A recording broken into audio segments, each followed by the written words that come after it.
It's well understood by good parents that life should only ever get so exciting for a baby.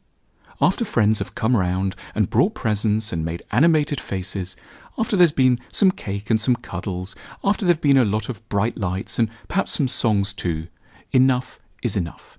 The baby will start to look stern and then burst into tears, and the wise parent knows that nothing is particularly wrong, though the baby may by now be wailing. It's just time for a nap. The brain needs to process, digest and divide up the welter of experiences that have been ingested, and so the curtains are drawn, baby is laid down next to the soft toys, and soon it's asleep and calm descends.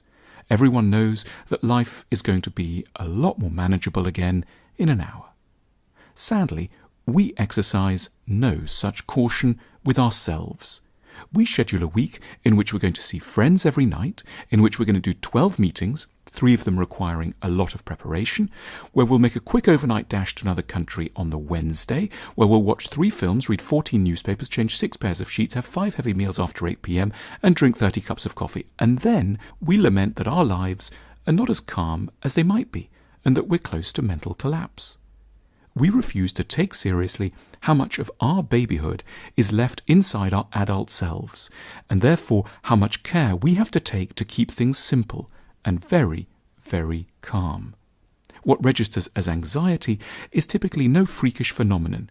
It is our mind's logical, enraged plea not to be continuously and exhaustingly overstimulated. These are some of the things we may need to do to simplify our lives. It is theoretically a privilege to have a lot of people to see and things to do. It is also, psychologically speaking, exhausting and ultimately, therefore, rather dangerous. The manner of expression is a little dated and brutal, and one might want to quibble over the exact timings, but this point from Friedrich Nietzsche remains acute.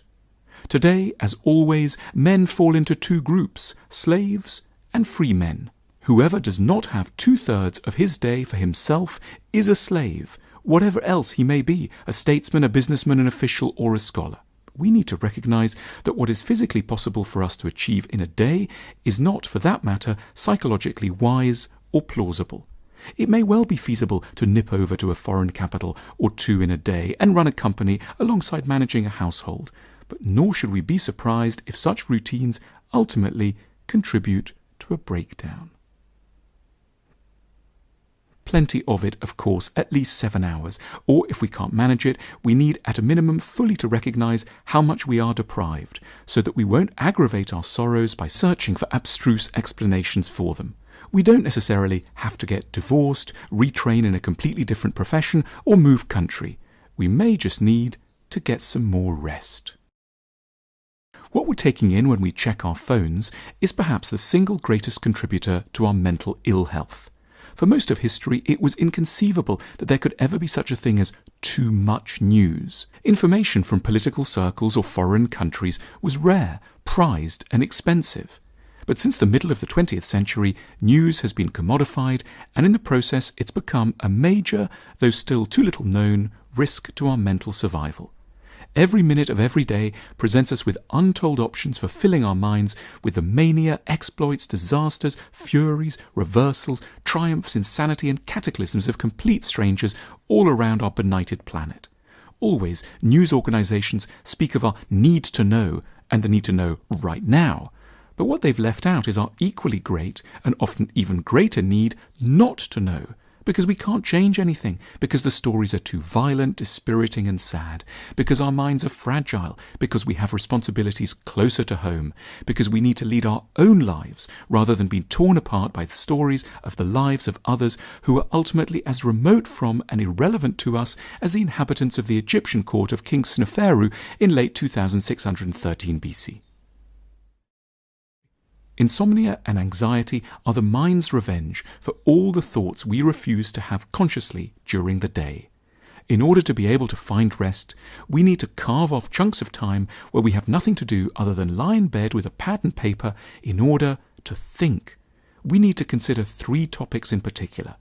Firstly, what's making me anxious? Secondly, what's caused me pain and how? And thirdly, what's exciting me? We need to sift through the chaotic contents of our minds. Every hour of living requires at least 10 minutes of sifting. Of course, it might be pleasant to be extraordinary, famous, and world-beating, but maybe it will be an even greater achievement to stay sane and kind. We might opt not to conquer the world in favour of living a longer and more serene life. We're not backing away from a challenge, we're simply shifting our sense of what the real challenge might be, and more importantly, where the real rewards may lie.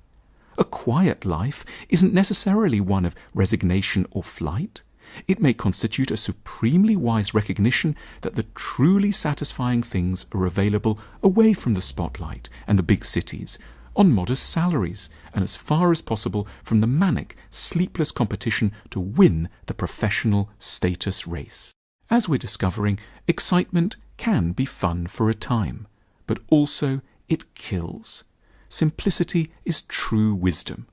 We may need a lot more naps. Do you need a detox from your devices? Our phone detox is designed to help give you a well-deserved break from your phone.